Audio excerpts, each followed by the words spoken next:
Welcome to We Hope in God channel. We're so glad you're with us.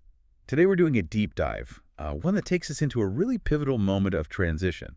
It's a moment that I think truly defines leadership, grace, and, well, the heart of a true servant. That's right, and we're going straight to the book of Numbers, specifically chapter 27.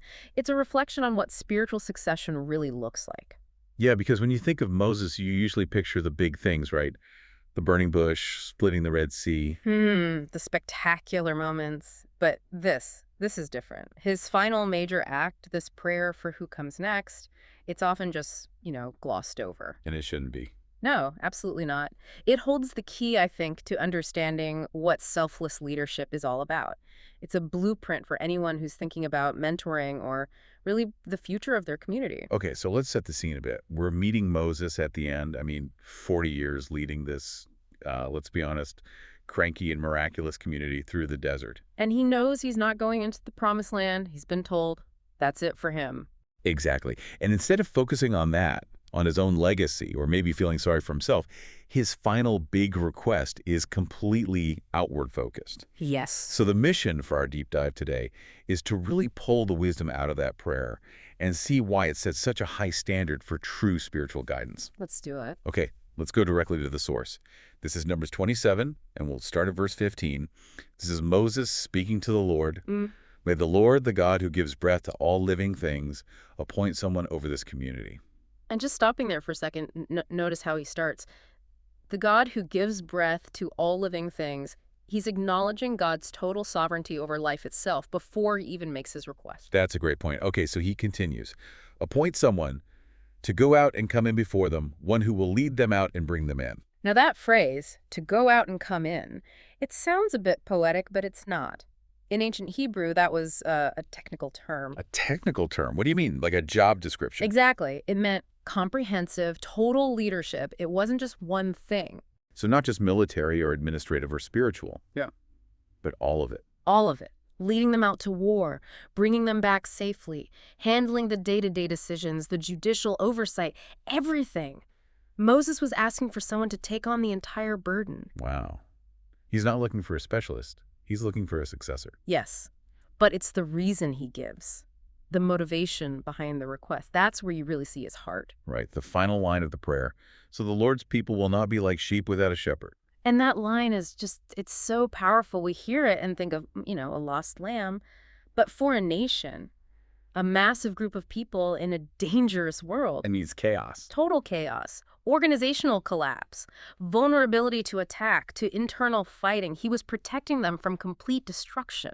And God's response just shows that Moses asked for the right thing. He immediately points to Joshua. Yes, Joshua, son of Nun. And notice the description. A man in whom is the spirit of leadership. The qualification wasn't his resume, it was his spirit. And then it's confirmed publicly with the laying on of hands. God completely honored that selfless prayer.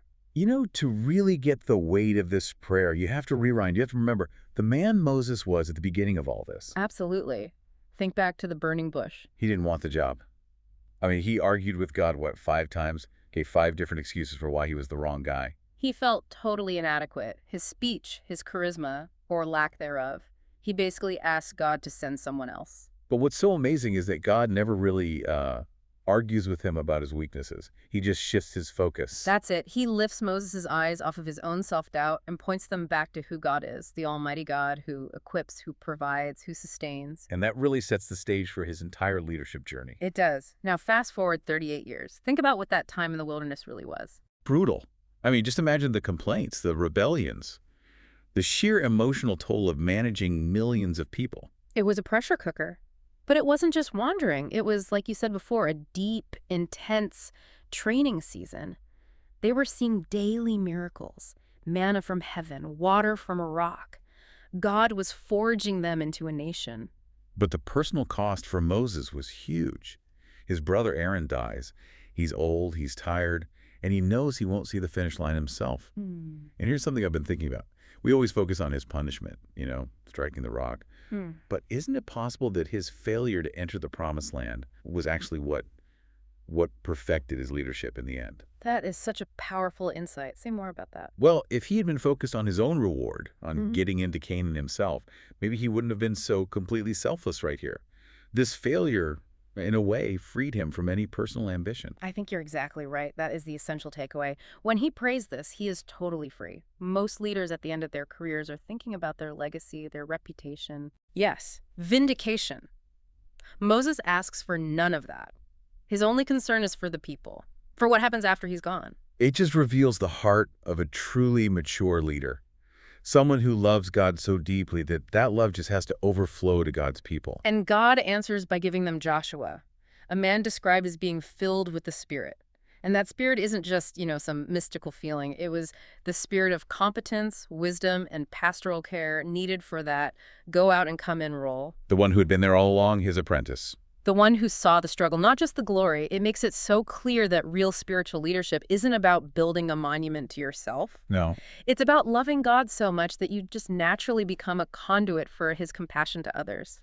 So this concern that Moses had for who comes next, Mm-hmm. that's the bridge for us, isn't it? From this ancient story to our lives today. It is. Just as God poured grace into Moses to make him who he needed to be, that same grace is available to us. And the call is the same. Let that love overflow to the people around you. So how do we actually do that? How do we get a Moses heart in our world? I'm thinking about, mentoring someone at work or passing on leadership in a small group or even just raising our kids in faith. It starts with being intentional, I think. Intentional succession planning that looks like what Moses did. First, we have to look past the obvious things like charisma or just, administrative skill. Resume stuff. Right.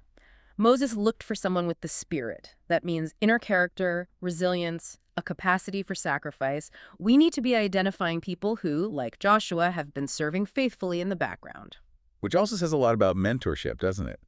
Moses didn't just pray for some random replacement to show up. Joshua was his guy. He'd been pouring into him for decades. It wasn't a job posting, it was a transfer of wisdom. So how should that shape our prayers? When we're praying for the next generation of leaders, what specifically should we be asking for? We can follow Moses' template, really. First, pray for them to receive faithful guidance so they won't be scattered and directionless. Second, pray for those specific qualities that a leader needs. The wisdom to govern, which is the come in, and the courage to act, the go out. And I guess third, we have to pray for the heart behind it all, the compassion that drove Moses. Exactly. It's so easy to pray for successful outcomes, but Moses prayed for the leader's heart, that they would genuinely care for the flock, not just the process. And then, I suppose, we just have to entrust the future to the Lord, trusting that He'll provide the right people. That's the practical application of grace. When you see a need, a vulnerability, a lack of direction around you, the call is to respond with the compassion of a shepherd. So to wrap up our deep dive today, what we see in Numbers 27 is Moses showing us that true, genuine leadership puts the community's future and spiritual health way ahead of any personal legacy. He made sure the people would not be left like sheep without a shepherd. And maybe that's the final thought for you to reflect on today. Just consider where in your immediate world, your home, your work, your community, where you see a need for guidance, a place where people feel a little bit lost. And just reflect on how his compassion, when it flows through you, can become that practical blessing that guides someone out of confusion and brings them into a place of security. Thank you for joining us for this deep dive. May your day be filled with His love.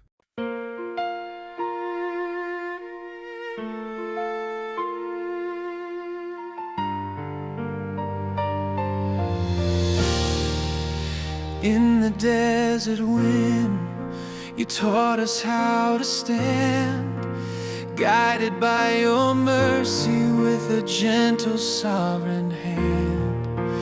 When our strength was fading, still you carried us along, feeding us with heaven's bread, lifting us with song.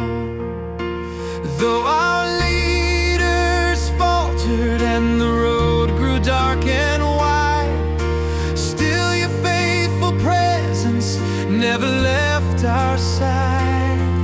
You heard the prayer for hearts that long for guiding grace, and raised a shepherd filled with spirit for this place. Teach my heart to love like you do, to lift the weak and lead them through.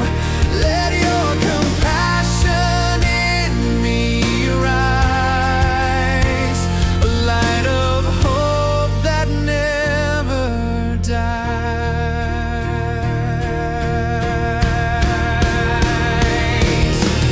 Shepherd of our souls, lead us on, lead us on.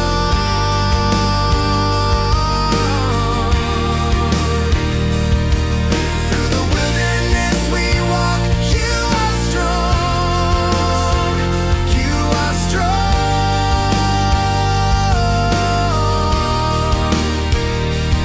Let your love overflow as we follow where you call. Shepherd of our souls, you are Lord of all.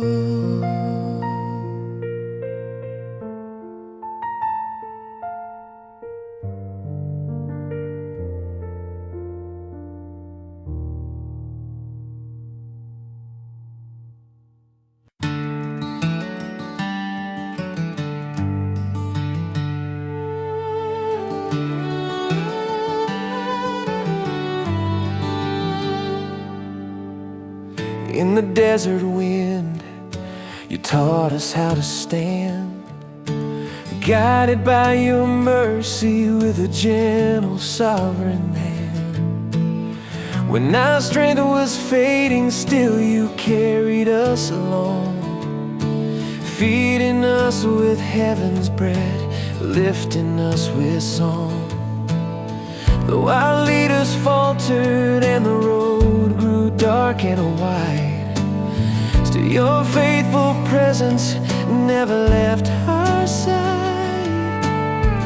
You heard the prayer for hearts that longed for guiding grace, and raised a shepherd filled with spirit for this place. Teach my heart